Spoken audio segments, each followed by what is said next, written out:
natin ang Diyos na buhay magpakailanman. Magandang umaga Luzon, Visayas at Mindanao. I am Del Vitangcol. Welcome to Talita Kum Healing Bus on TV. Today, January 26, is the third Sunday in Ordinary Time. Our guest is the Couples for Christ West B1 Cluster. Let us welcome our Mass Presider, Reverend Father Larry Faraon.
Father, of the Son, and of the Holy Spirit. Amen. The Lord be with you. And with your spirit. Pakibati naman ang katabi ng The Lord be with you. The Lord be with you, Father. The Lord be with you. Amen. Fire. Let us welcome the Lord in this holy assembly. Palakpakan natin ang Panginoon, brothers and sisters. Amen. Praise God. The Lord is calling us to greater heights of ministry and spirituality, as our Gospels would reflect. It's a challenge. And so the first challenge is for us to ask the Lord to strengthen our path. Kaya sa mga sandaling ito ay simulan natin ang ating banal na misa sa pamagitan ng pagsisisi sa ating mga kasalanan. Repentance is also a call from God. Let us pause for some few moments of silence. You were sent to heal the contrite. Lord, have mercy. Lord, have mercy. You came to call sinners. Christ, have mercy. Christ, have mercy.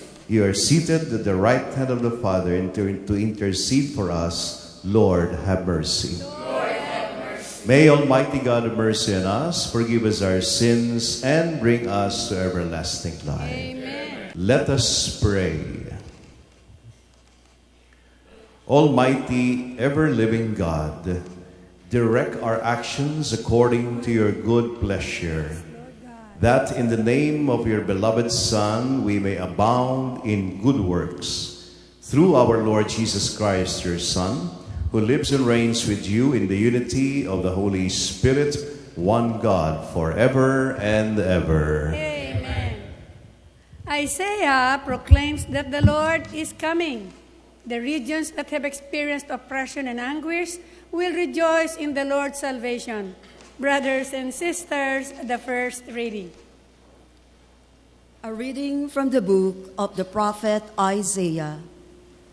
First, the Lord degraded the land of Zebulun and the land of Naphtali, but in the end, he has glorified the seaward road, the land west of the Jordan, the district of the Gentiles.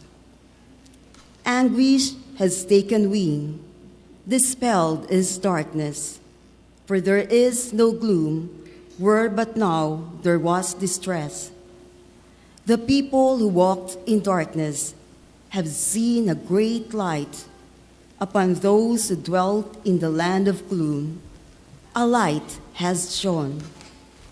You have brought them abundant joy and great rejoicing, as they rejoice before you as at the harvest, as people make merry when dividing spoils. For the yoke that burdened them, the pole on their shoulder, and the rod of their taskmaster, you have smashed as on the day of Midian. The word of the Lord. Thanks be to God.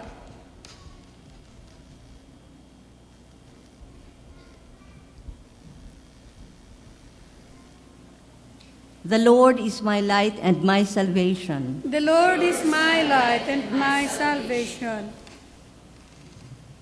The Lord is my light and my salvation.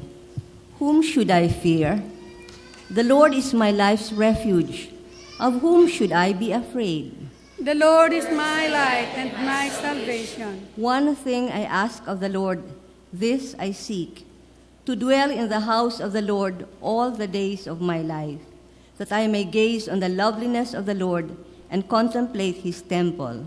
The Lord is my light and my salvation. I believe that I shall see the bounty of the Lord in the land of the living. Wait for the Lord with courage. Be stout-hearted and wait for the Lord. The Lord is my light and my salvation. On our second reading, Paul appears to the Corinthians to strive after unity, which comes only when we accept the cross of Christ as the source of our salvation. Brothers and sisters, the second reading. A reading from the first letter of St. Paul to the Corinthians.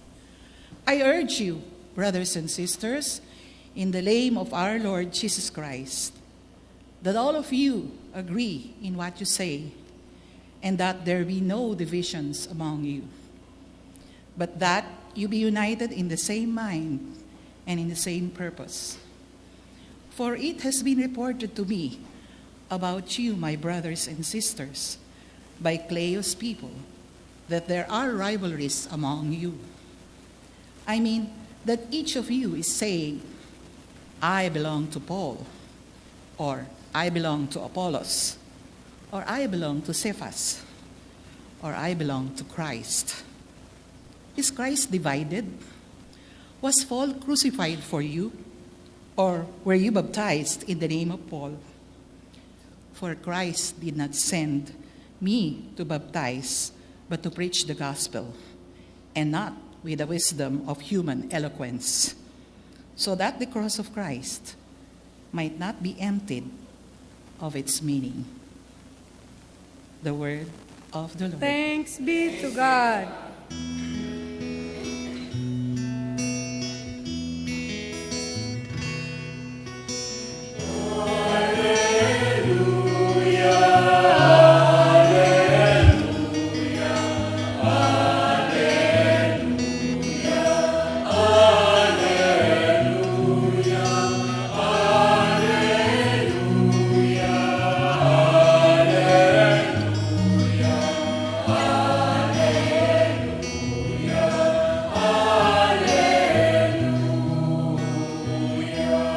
Jesus proclaimed the gospel of the kingdom and cured every disease among the people.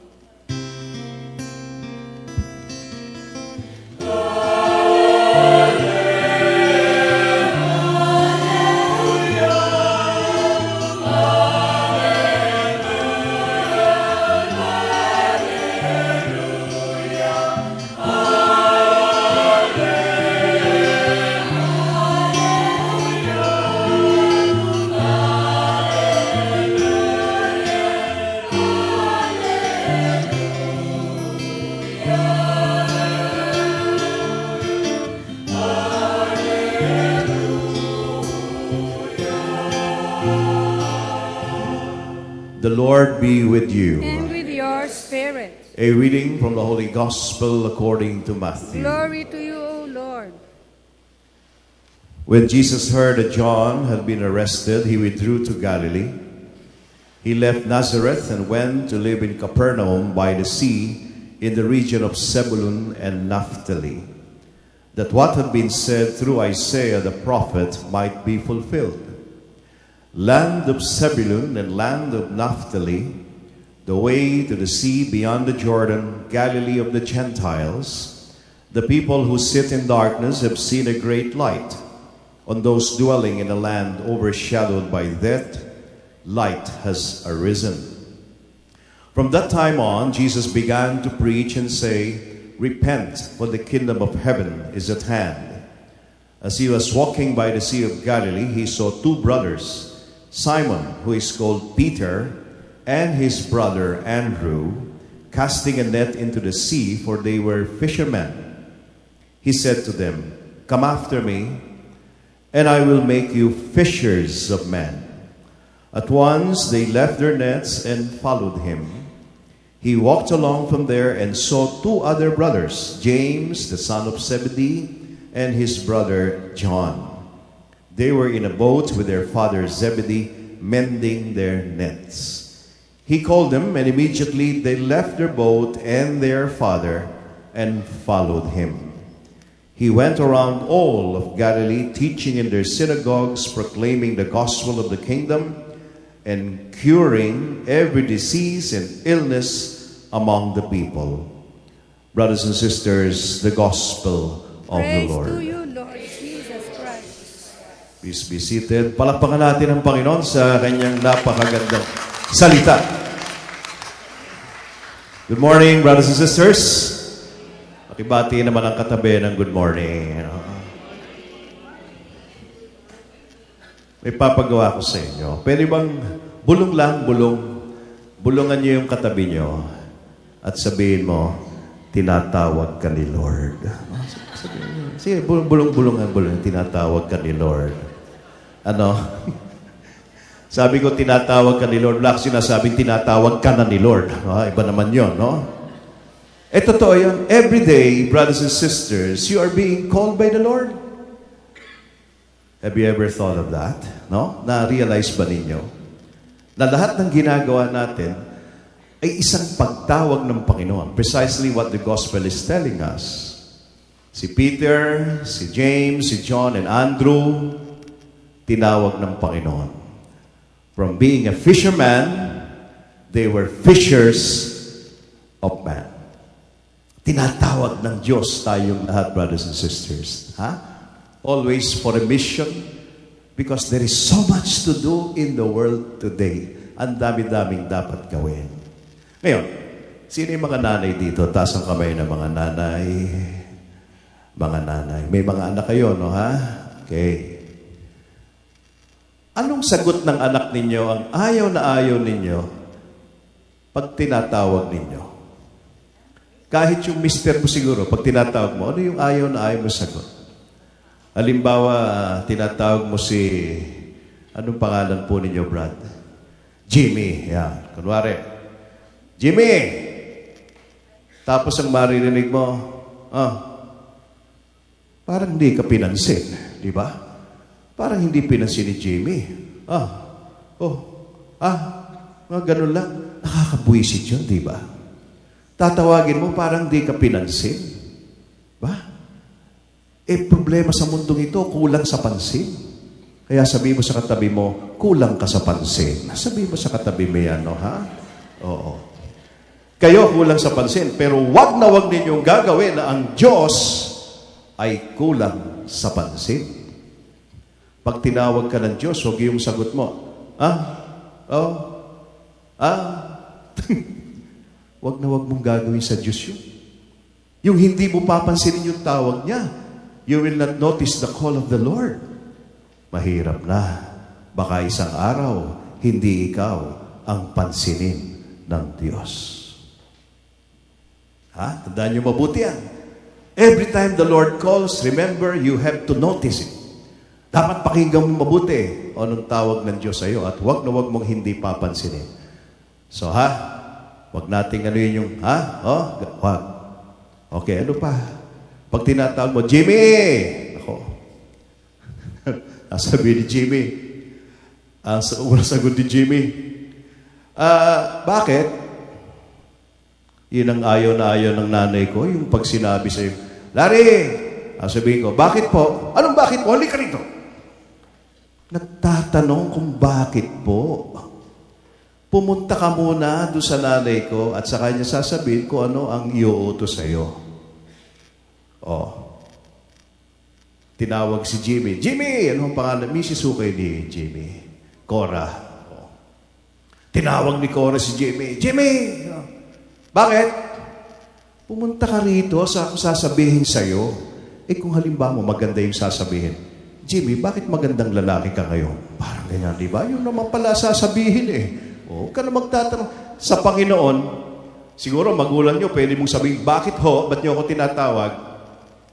Pero sa Diyos, wag na wag kang magtatanong ng bakit. Sapagkat alam ng Diyos kung anong ginagawa niya. Pag meron siyang pinagawa sa iyo, wag kang tanong-tanong na, bakit? Diba? Bakit ako? Bakit hindi siya? Huwag ka magtatanong ng gano'n. Pag tinawag ka ni Lord, ikaw yun. Ikaw yun. Kaya walang why sa Panginoon. Because God calls you from the point of view of mystery. Misteryo. Tinawag ng Diyos si Abraham. Narinig ba niyo si Abraham sa Bible nagreklamo? Sabi ng Diyos, Abraham, gusto kong magsimula ng isang bagong lahi. Ikaw ang magsisimula ng bagong lahi. Ilan taon na si Abraham? Nung tinawag ng Diyos, 100 years old. Meron ba sa inyo rito 100? Brad, ilang ka na? 100. 100 years old, magsisimula ng bagong lahi. Para makapagsimula ka ng bagong lahi, dapat may isang anak ka. Paano naman si Abraham, may edad na, matanda na, wala nang ibubuga? Paano makaka-score yan? At sino i-scorean niya? Yung asawa niya. Si Sarah. Si Sarah, 95 anyos na. Paano makaka-score itong dalawang ito? Kita ninyo? Pero never nating narinig si Abraham na nagsabing, bakit, Panginoon? Why? Yan, intindihan niyo? Kayo magtatanong sa Diyos, alam ng Diyos ang ginagawa niya. Ganon din yung mga magulang. Mga anak, alam ng magulang ang mabuti para sa inyo. Huwag kang basta-basta halika rito, bakit to? Paltan mo yung damit mo. Gigimik ka, ganyan ang damit mo. Ito uso eh. Ka na magtanong kung bakit. Sumunod ka na lang. Diba? Ganon. Tinawag ng Diyos si Moses. Anong trabaho ni Moses? Kausapin ang hari ng Ehipto, yung paraon. Hindi ko kamag-anak ng hayop na, hindi ko kilala yun, no ha? Yung paraon, no ha? At ang sasabihin niya, set my people free. Let my people go. Kakausapin yung Pharaoh. Dapat magaling kang magsalita, maningning ang mga salita mo, mga boses mo. Anong problema ni Moses? Anybody? Bulol. Utal. Sabi ng Bible, siguro na-stroke. Kasi nung tinawag si Moses, 80 years old na 80 years old, kakausapin ng Pharaoh. Kakausapin mo, utal ka. Kaya sabi siguro ni Moses, pangingin noon, ganyan, di ba? Paano yun? See, brothers and sisters. Pero never nagtanong si Moses. Sumunod siya. At pagkatapos ng sabi ng Diyos, kung ang problema mo, yung utal ka, may solusyon dyan. Bibigyan kita ng spokesman. Di ba? Kaya God knows what He is doing. Kaya never question God's will. Okay, tinawag na naman, Jimmy! Ano yung unang sagot ni Jimmy? Di pinansin. Yung pangalawang sagot, bakit? Bakit po? Ayaw na ng mga magulang yung ganong tanong, yung ganong sagot. Pangatlo, sandali lang. Sandali lang daw. Di ba? Pag tinatawag yung mga bata, wait lang, sandali lang. Yung sandali na yon, 100 taon yon. Wait lang, sandali lang. Naku po, huwag niyong gagawin sa Diyos yan. Pag tinawag ka ni Lord, now na. Kaya sabihin mo sa katabi mo, now na. O, ha? Hindi pwedeng ipagpaliban yan. Ang gawain ng Diyos, hindi pwedeng ipagpaliban. When God asks you to do something, when God calls you to do something, it has to be now. Huwag ka na magpapatumpik-tumpik pa. Sapagat sinasabi ng salita ng Diyos, He who puts his hands on the plow and keeps looking back is not worthy of me. Sabi ng Panginoon, huwag yung sandali lang, teka muna, wait lang. Hindi pwedeng ganon. Pag sinabi ng Panginoon, ganito, ganyan, di ba? So, yun ang misteryo ng pagtawag ng Diyos marami kasi nagsasabing, wait lang, sandali lang, ayun, lumipas na. Kaya dumami matatandang dalaga Dahil puro wait lang puro wait lang, sandali lang, di ako nagmamadali. Ayun, inabot na ng siyam-siyam. Di ba? Pag sa loob ng simbahan, makakakita kayo. Pag may mga babaeng dalaga pa, medyo masyadong pihi ka, namimili pa. Pag nagpapaypay yan sa loob ng simbahan. Ay, hindi ko type. Ganyan, namimili. Pero pag nasa loob ka ng simbahan, nakakita ka na mabilis magpaypay. Kahit sino na lang. Nawawala na ng oras di ba? Pag tinawag ka ng Panginoon, be sure that this is the time for it and this should be the time for it. The job has to be done right now. Not tomorrow. Right now. Kaya ito, marami dito. May couples for Christ po tayo rito. Pag sinabi ni Lord, tinawag kayo ni Lord sa isang gawain, hindi mo pwedeng ipagpaliban yan. Gawain ng Diyos yan. Hindi pwede yung sakana. Diba? Hindi pwede yung next time na lang. Hindi pwede. Kaya ako, couples, diba? Meron akong grupo nung araw, ang pangalan, Cana. Itong Cana, di ba? Yung sa Cana, yung sa gospel, tungkol sa wedding yan. So, meron akong ganung grupo, ang pangalan Cana, para sa mga mag-asawa. Meron din akong grupo para sa matatandang dalaga. At saka yung mga dalagang wala pang asawa. Ang tawag ko naman, Sakana. Parang gano'n. Yun Kana, ito naman Sakana. Parang gano'n. So, alam nyo, kaya yung salitang Sakana, sandali lang, wait lang, hindi pwede kay Lord John. Hindi pwede kay Lord. Okay. So, ano ang gustong sagot ng mga magulang pag tinatawag ng mga anak? Ano ang gustong sagot ng mga misis pag tinatawag si Mister? Ganyan, Jimmy! Eto magandang sagot. Eto na ako. Yun ang magandang sagot, Tatawagin mo pala, nasa harap mo na, di ba? Parang napipil ni Jimmy na tinatawag siya ni Cora. Tatawagin mo pa ng Jimmy, nasa harap na. Ganon ang gusto ng Panginoon. Speak, Lord, your servant is listening. Hindi ka pa tinatawag, sinasabi mo na kay Lord, Lord, speak, Lord, your servant is listening. Sabi Lord, ba't tinatawag ba kita? Kahit hindi pa speak, Lord, your servant is listening. You know, in the book of Genesis, pag tinatawag ng Diyos ni Yahweh, itong si Abraham, ang sagot ni Abraham, hindi yes. Alam niyo ang sagot ni Abraham? Abraham. Hindi siya sumasagot ng, yes, Lord. Ang sagot niya ganito, Abraham, ready? Kita mo naman ang sagot na yan, Ready? Parang baterya. Ready? Parang gano'n. Di ba, Cora? Napakaganda nun. Pag tinawag mo si Jimmy, ready? Okay. Nakahanda na ito.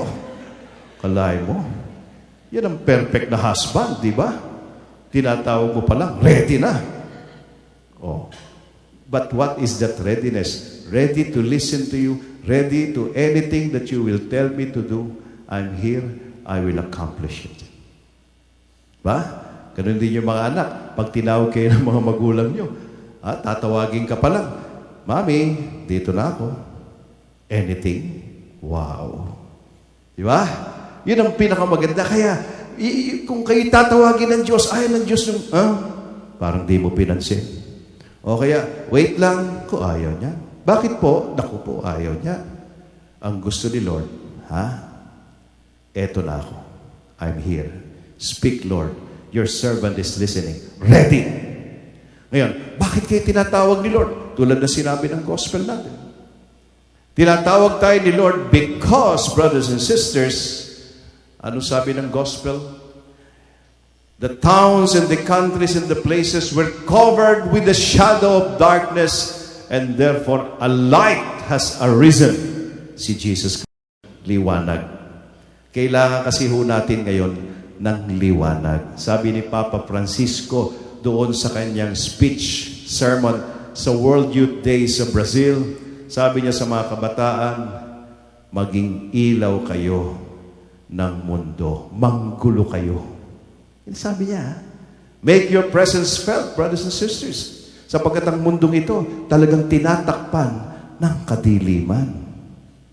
Natural calamities. Huwag na sa ibang mundo. Dito na lang sa atin sa Pilipinas. Calamities, natural, artificial, krimen. Naglalakad yung mama, babarilin ng mga riding in tandem, mga ganyan. May rice smuggling, may mga kung ano-ano, pork barrage, kumawe. Ano nangyayari sa atin? Our country is being covered with darkness. Kailangan ng ilaw. Kaya sabi ng Panginoon, ano tayo? You are the salt of the earth and the light of the world. Kaya sabihin mo sa katabi mo, liwanag ka. Sabihin mo yan, no, ha? Siyempre, yung mga kalbo, mas maliwanag yan, di ba yung mga kalbo, no, ha? Tama naman yan. Mas maliwanag no? Liwanag ka. Sister, tawa ka ng tawa.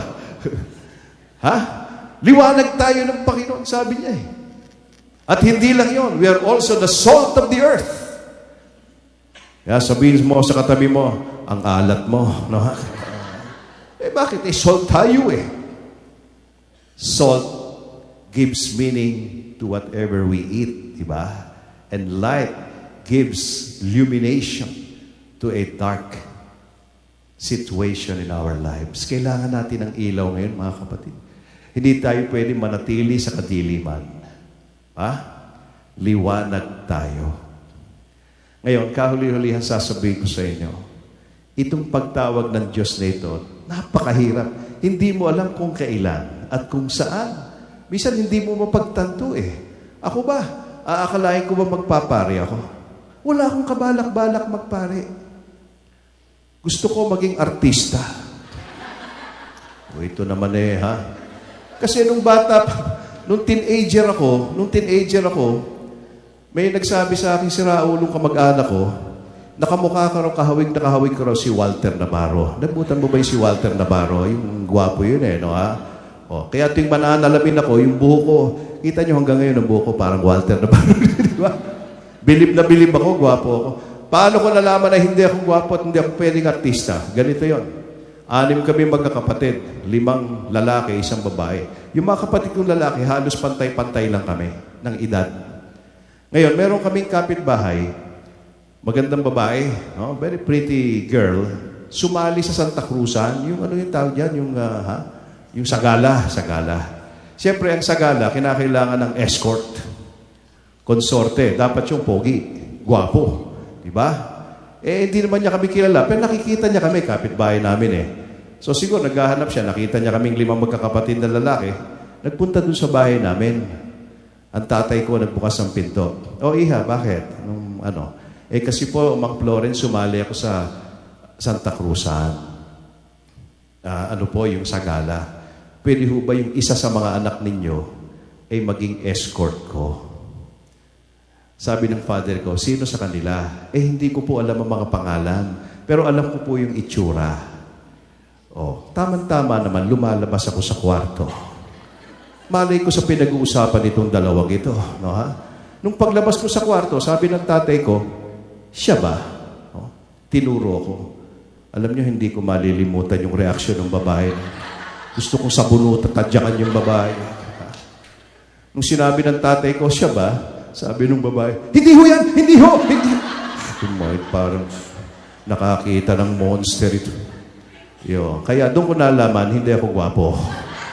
At hindi ako pwedeng escort. Ang gusto pala, yung kapatid ko mas bata. O yun ang kinuha. Santa Cruzan, di ba sa gabi yun? Sa gabi, may procession yun. Sabi ng tatay ko, ba't nandito ka? Hindi ka sumama doon sa Santa Cruzan. Ay, kuya ko nga. Hindi na nga ako kinuhang escort. Pupunta pa ako doon. Pumunta ka doon, ilawan mo yung kapatid mo. O pag ginawang taga-ilaw doon sa kapatid ko.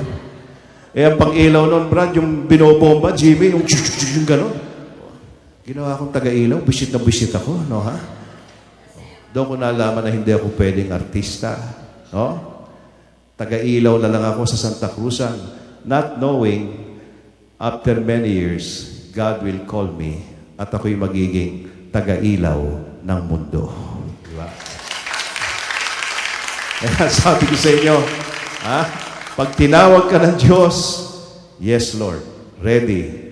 Speak, Lord, your servant is listening. Tulad ng mga apostles, kagad-kagad, iniwan ang pangingisda, iniwan ang tatay nila, iniwan ang lambat, ang bangka, lahat, and follow Jesus Christ. Why? Because the mission is urgent. And the urgent mission is to be the light of the world. So please share in the urgent mission and respond to God when He calls you. Amen? Amen. Magsitayo po tayo.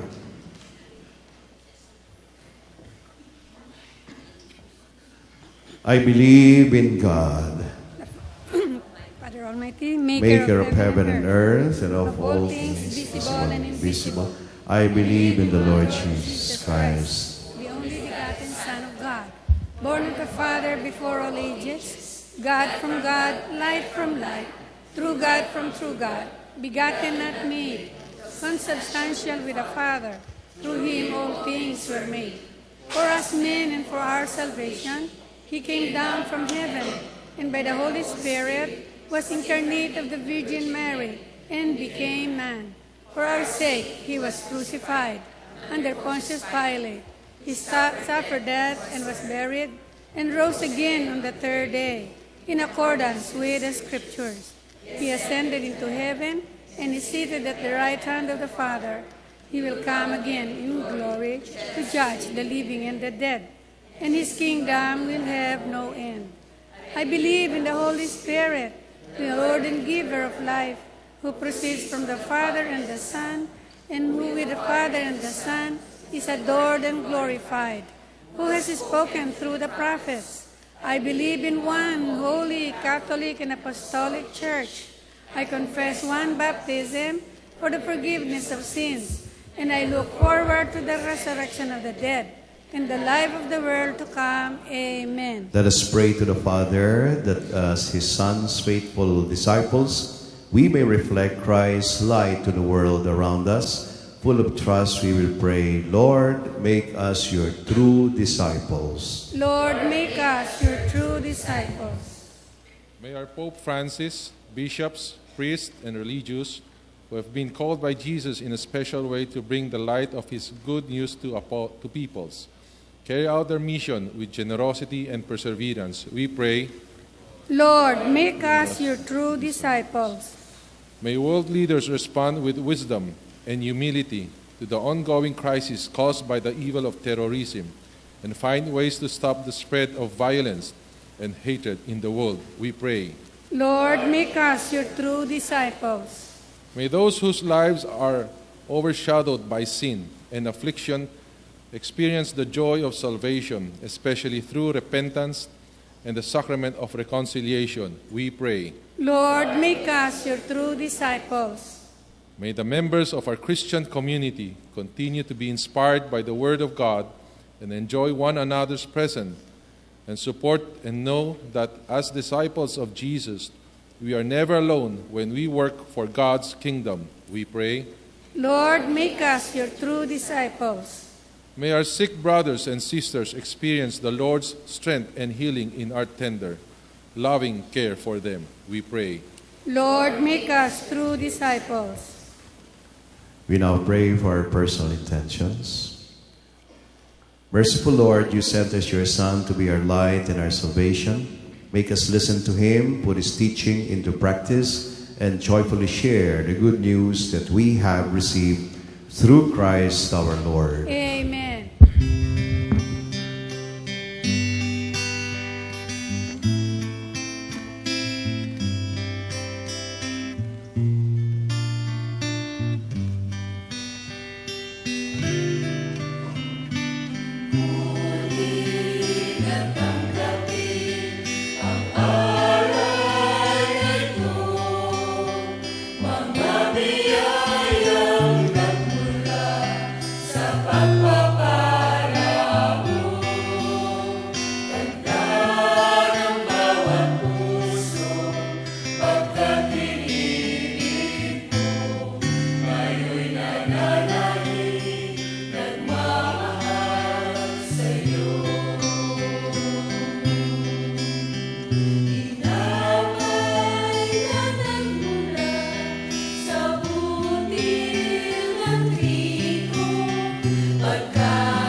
Brothers and sisters, let us pray that this our sacrifice may be acceptable to God, the Almighty Father.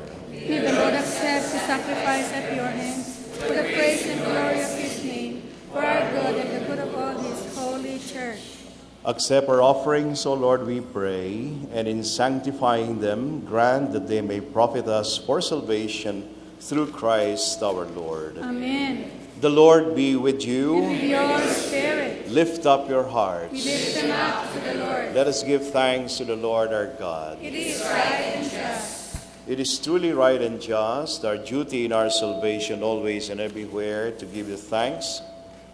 Lord, Holy Father, Almighty and eternal God, through Christ our Lord, for out of compassion for the waywardness that is ours, he humbled himself and was born of the Virgin. By the passion of the cross, he freed us from unending death, and by rising from dead, he gave us life eternal. And so with angels and archangels, with thrones and dominions, and with all the hosts and powers of heaven, we sing the hymn of your glory, as without end we acclaim.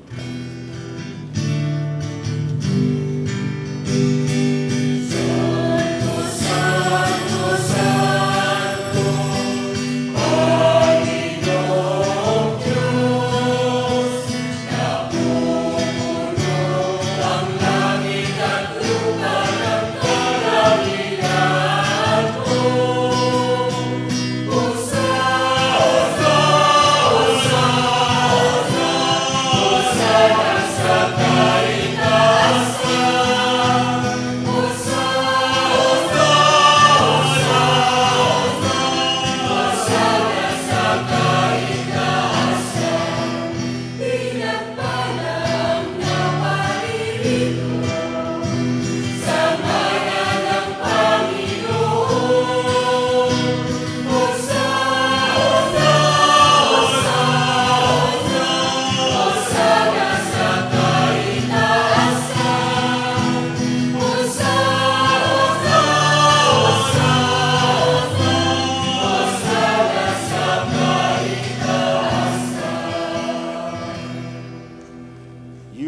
indeed holy, O Lord, the fount of all holiness.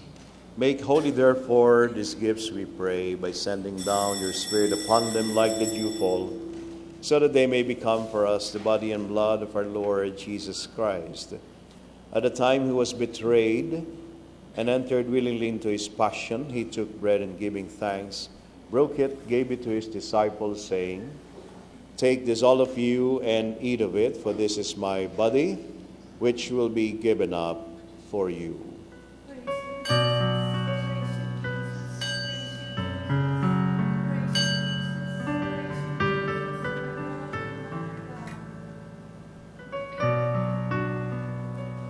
In a similar way, when supper was ended, he took the chalice, and once more giving thanks, gave it to his disciples, saying, Take this, all of you, and drink from it, for this is the chalice of my blood, the blood of the new and eternal covenant, which will be poured out for you and for many for the forgiveness of sins. Do this in memory of me.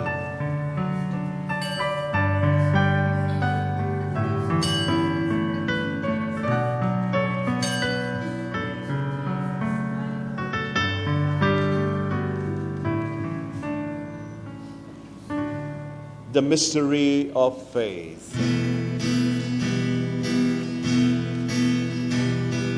We proclaim your name, O Lord, and profess your resurrection until you come,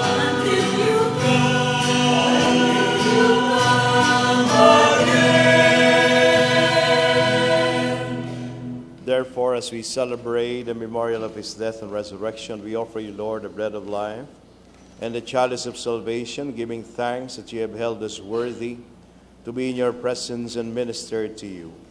Humbly we pray that, partaking of the body and blood of Christ, we may be gathered into one by the Holy Spirit.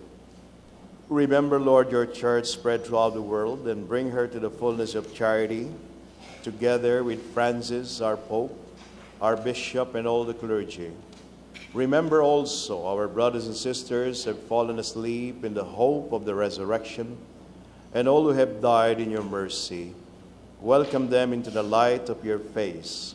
Have mercy on us all, we pray, that with the Blessed Virgin Mary, Mother of God, with the blessed apostles and all the saints who have pleased you throughout the ages, we may merit to be co-heirs to eternal life, and may praise and glorify you through your Son, Jesus Christ. Through him, and with him, and in him, O God, Almighty Father, in the unity of the Holy Spirit, all glory and honor is yours forever and ever.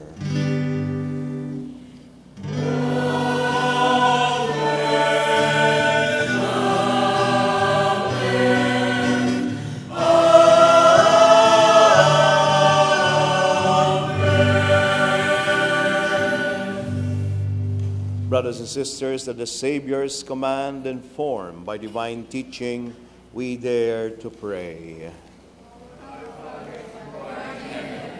Hallowed be thy name, thy kingdom come, Thy will be done on earth as it is in heaven. Give us this day our daily bread, and forgive us our trespasses, as we forgive those who trespass against us. And lead us not into temptation, but deliver us from evil. Deliver us, Lord, we pray, from every evil. Graciously grant peace in our days, that by the help of your mercy we may be always free from sin and safe from all distress, as we await the blessed hope and the coming of our Savior, Jesus Christ. For the kingdom, the power, and the glory are yours, now and forever. Lord Jesus Christ, who said to your apostles, Peace I leave you, my peace I give you, look not on our sins, but on the faith of your church, and graciously grant her peace and unity in accordance with your will, who live and reign forever and ever. Amen. The peace of the Lord be with you always. And with your spirit. Let us offer each other the sign of peace. Peace be with you. Peace be with you, Father. Peace be with you. Peace be with you. Peace be with you. Lamb of God, You take away the sins of the world, have mercy on us. Lamb of God, you take away the sins of the world, have mercy on us. Lamb of God, you take away the sins of the world, grant us peace.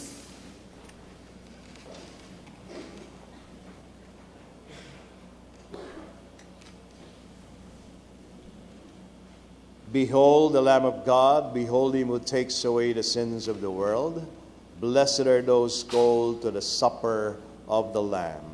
Lord, Lord, I am not worthy that you should enter under my roof, but only say the word, and my soul shall be healed.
We are inviting you to join our prayer meeting every Saturday at 4 o'clock in the afternoon at the 4th floor of the St. Peter Chapel's building, 296 Quezon Avenue, Rojas District, Quezon City. Our guest for next week, February 2nd, is the DPWH Port Area Manila. You can like our page on Facebook, Talitacom HMTV, and tweet us at Arise Talitacom. Maraming salamat po. Purihin natin lagi ang Diyos.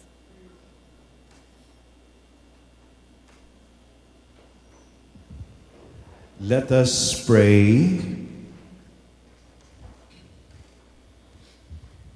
Grant, we pray, Almighty God, that receiving the grace by which you bring us to new life, we may always glory in your gift through Christ our Lord. Amen. Brothers and sisters, let us bow our heads in prayer, and we will pray for healing, especially today because of the bad weather. There are so many people who are sick, especially children. Of course, we include also those who are seriously sick in hospitals, in homes. And we pray to the Lord that He will grant His loving mercy upon them, especially by sending down the Spirit of power to all our brothers and sisters who are sick here in this studio and those outside. God Almighty Father, you are so great, so wonderful in the eyes of man, because you, or we, are witnesses to your goodness and love.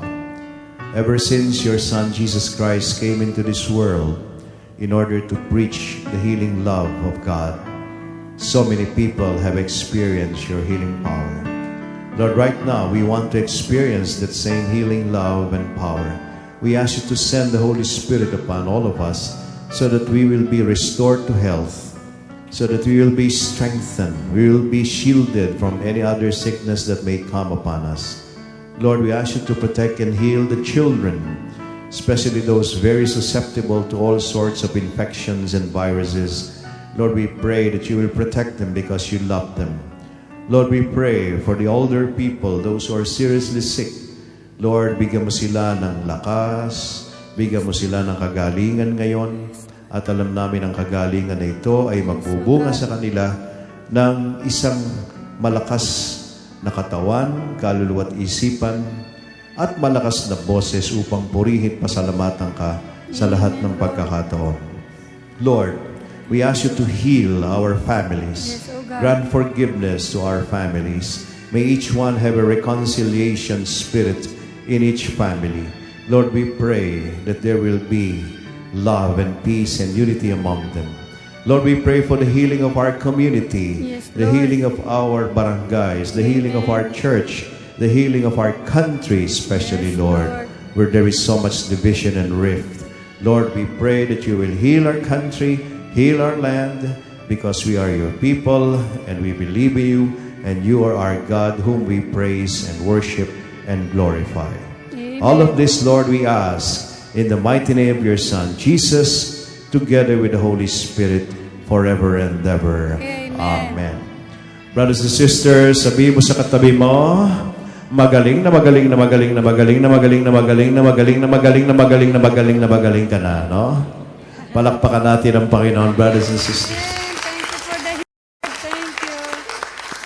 Thank you for healing us. The Lord be with you. With your spirit. Pakibati naman ang katabi ng The Lord be with you. The Lord be with you. And may Almighty God bless you all, the Father, the Son, and the Holy Spirit. Our Mass is ended. Let us go in peace. Thanks be to God.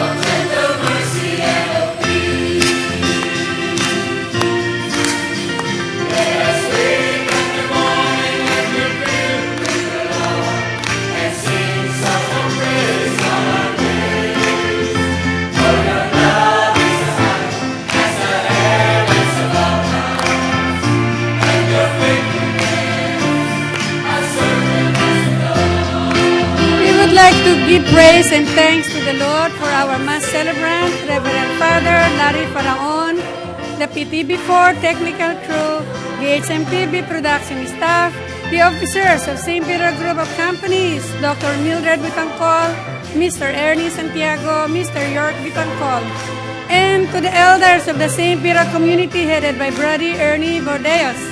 I am Del Bitangcol, mga kapatid, laging nagpapaalala, unahin natin lagi ang Diyos na mapagmahal. Magandang umaga po.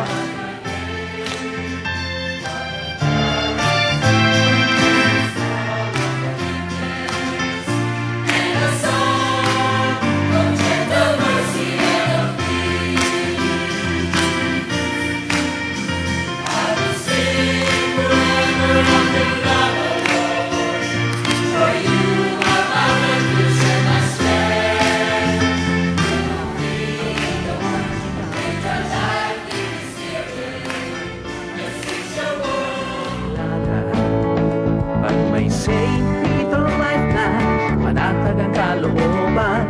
May St. Peter Chapels pang masasandingan.